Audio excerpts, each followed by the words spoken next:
Verso le festività dell'Immacolata, natalizie e di fine anno, crisi, tasse e consumi. I cittadini al microfono del videogiornale. Dario Pipparo.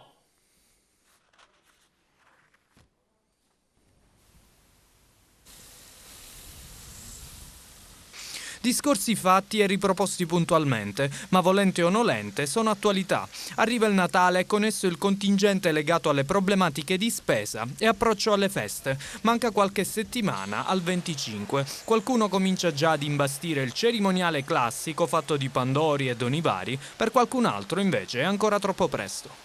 Centro commerciale, luogo per eccellenza di acquisto dei beni di consumo di massa. Ci troviamo al centro commerciale Città dei Templi di Agrigento proprio per cercare di capire e sondare quanto per gli agrigentini la parola acquisto e la parola crisi in questo momento siano contrastanti, proprio in vista del prossimo Natale.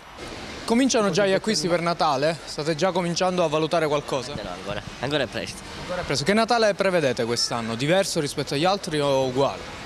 Con la crisi, quindi con pochi acquisti. Rispetto allo scorso anno di meno? Sì, indubbiamente. Che Natale sarà questo, quello di quest'anno? Speriamo che un Natale bello, buono. Diverso rispetto allo scorso anno? Certo. Per la crisi? Sì, c'è una crisi troppo. La crisi di lavoro e di tutto. Cominciano, però con la crisi che c'è si prende proprio indispensabile. Ecco, quindi sarà un Natale diverso rispetto a quello dello scorso anno? Penso di sì. Peggiore? Peggiore. E l'anno prossimo ancora più peggiore. Quindi non è speranzoso? No, niente. Ancora un po' presto, sinceramente. Spesa, ordinaria amministrazione. Lei prevede un Natale diverso rispetto a quello degli scorsi anni, quest'anno? Purtroppo sì, perché la crisi è evidente, c'è più voglia di fare spese oculate piuttosto che le cosiddette spese natalizie. È fiducioso per l'anno che entrerà? No, assolutamente no. Già alcuni panettoni cominciano le spese per questo Natale? Ma insomma, mezzo.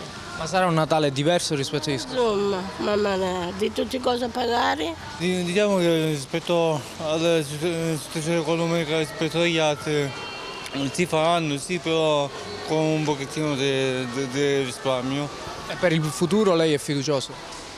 Spero di sé, bisogna essere un pochettino ottimisti. Avete già cominciato le spese natalizie? Diciamo che dobbiamo incominciare in verità, ancora abbiamo qualche settimana. Secondo lei che Natale sarà questo? Magrissimo. Credo che in genere sia un Natale triste per molta gente che non ha come vivere, non per effettuare le spese natalizie. Auguriamoci che le cose vadano meglio, però purtroppo credo che sia un po' diverso dagli altri anni. Sì, qual è la sua opinione nei confronti del futuro? Attualmente poco ottimistica, direi pessima, perché non si intravedono prospettive di miglioramento nell'immediato. Auguriamoci che le cose cambino. Grazie.